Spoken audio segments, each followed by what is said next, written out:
नमस्कार दोस्तों, नया भारत में आप सभी का स्वागत है। आज हम बात करेंगे मदर टेरेसा के बारे में और जानेंगे उनका सच क्या है। कौन है मदर टेरेसा? क्या है मदर टेरेसा का सच? दोस्तों, आज हम एक ऐसी शख्सियत के बारे में जानेंगे जिसकी दुनिया अंधभक्त थी। मदर टेरेसा का गरीबों और मरीजों की सेवा के पीछे का मुख्य उद्देश्य क्या था? क्या आप जानते हैं?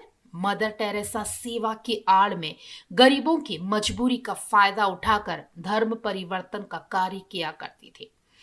मदर टेरेसा ने 1950 में मिशनरीज ऑफ चैरिटीज की मदद से भारत में निर्मल हृदय और निर्मला शिशु भवन की स्थापना की।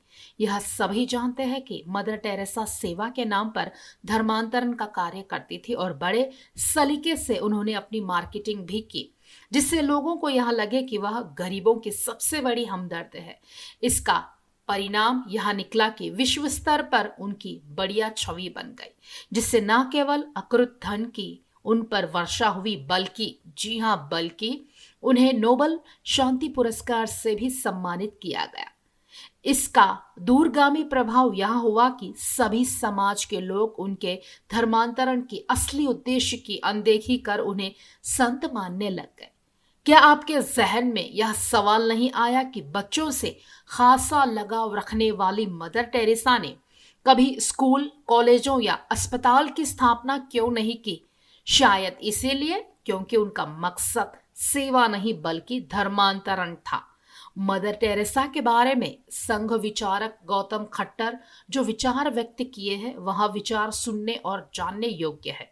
मदर टेरेसा, इस देश में किसी भी नौजवान को दिखाइए ये कौन है। देश का 90% हिंदू नौजवान, चाहे बेटी हो, चाहे बेटा हो, चाहे बूढ़ी हो, चाहे जवान हो, वो बता देगा कि शी इज मदर टेरेसा।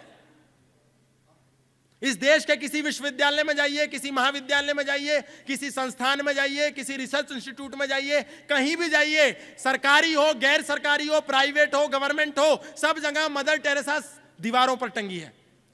सब उसको जानते हैं, लेकिन इस देश के नौजवान को दिखाइए अहिल्याबाई होलकर, नहीं जानता। इस देश के लिए आदर्श अहिल्याबाई होलकर है या डायन मदर टेरेसा है?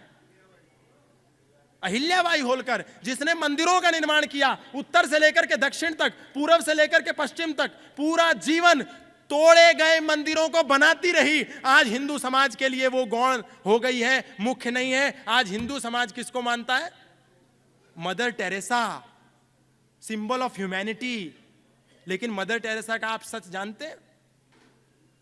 मदर टेरेसा 1950 में क्रिश्चियन मिशनरी भारत में आई और उसने एक संस्था बनाई, मिशनरी ऑफ चैरिटी। कलकत्ता में एक मंदिर था, काली मंदिर। देखिए, इतिहास में हम अपनी चीजों को यदि छोड़ देते हैं तो भविष्य में कैसे घातक हो जाता है। आप इस बात को नहीं जानते, इस देश में बहुसंख्य हिंदू इस बात को नहीं जानता। मिशनरी ऑफ चैरिटी का जो कार्यालय बना, मुख्यालय बना, जिसमें निर्मल हृदय अस्पताल की स्थापना उसने करी, वो एक काली माता का मंदिर था। हिंदुओं ने काली माता के मंदिर को खंडर बना दिया।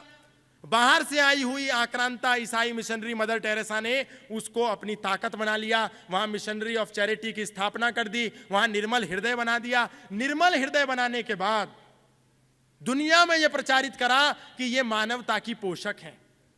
लेकिन सत्य यह था कि वो मानवता की हत्यारी थी, पोषक नहीं थी। और ये मैं नहीं कह रहा हूं, उनके यहां डॉक्टर अरूप चटर्जी जो एक वॉलेंटियर थे, उन्होंने एक पुस्तक लिखी, Mother Teresa an untold story.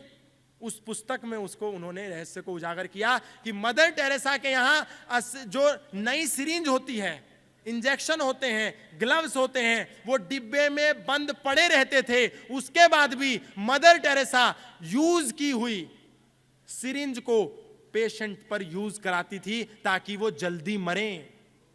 और ऐसा कहती थी कि पीड़ा ईसा मसीह का, खुदा का आशीर्वाद है, प्रेम है। लेकिन वही मदर टेरेसा को जब कार्डियक अरेस्ट आया, हार्ट अटैक आया, तो उस मदर टेरेसा ने वो पुरानी सिरिंज उपयोग नहीं करी। वो मदर टेरेसा कलकत्ता के सबसे हाईटेक अस्पताल में जाकर के भर्ती हो गई, BN बिरला रिसर्च इंस्टीट्यूट में।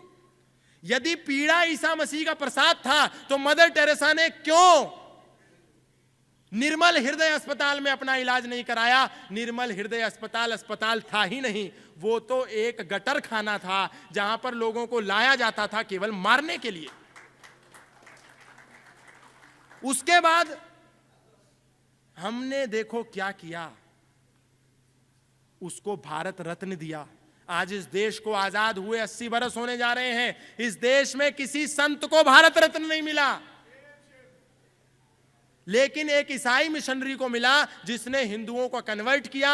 वो लोगों को बचाती नहीं थी, केवल बाइबल देती थी, और जब मर जाता था आदमी, मरने के कगार पर होता था, तो निर्देश था कि उसके सिर पर हाथ रख करके उसको बैप्टाइज किया जाए, यानी कि उसको ईसाई बनाया जाए। ईसाई बना करके उसको मार देते थे।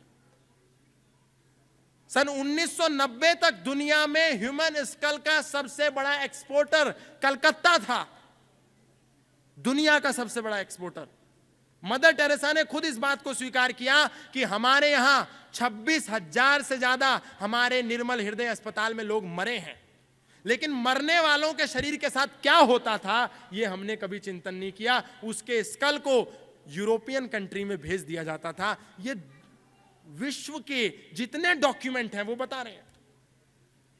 और चलिए, अरूप चटर्जी तो भारत का व्यक्ति था, हो सकता है कि उसने कोई प्रोपेगेंडा रच दिया हो, झूठ बोला हो, नरेटिव रचा हो, लेकिन टेरेसी लियोनार्ड ने अपनी बुक में यह बात लिखी है। वो मदर टेरेसा के निर्मल हृदय की पूर्व वॉलंटियर थी, पूर्व कार्यकर्ता थी। मैरी ल्यूडॉन, उसने अपने इंटरव्यू में यह बात कही, वो मदर टेरेसा के अस्पताल की पूर्व कार्यकर्ता थी। डॉक्टर रिचर्ड डीन, जो इंग्लैंड से सेवा करने के लिए आए थे, जब उन्होंने देखा कि मदर टेरेसा को नोबेल प्राइज मिला, तो नोबेल प्राइज मिलने के अगले ही साल वो सेवा का भाव लेकर के मदर टेरेसा के अस्पताल में आए, और वहां आकर के जो उन्होंने हालत देखी, उन्होंने कहा कि मदर टेरेसा तो कुछ भी जीरो से भी नीचे है, यहां तो हिंदुओं मंदिर ही इतनी सेवा करते हैं निस्वार्थ भाव से, असली नोबेल प्राइज के हकदार तो ये हैं। मदर टेरेसा का निर्मल हृदय तो गटर खाना है। डॉक्टर रिचर्ड कह रहे हैं, विदेशी व्यक्ति, Dale Litten, Tim Stilwin, doctor Jack Preger, former nun शुशेन सेल्स, सारे लोगों ने यही बात कही कि मदर टेरेसा कोई मानवता की पोषक नहीं है, मदर टेरेसा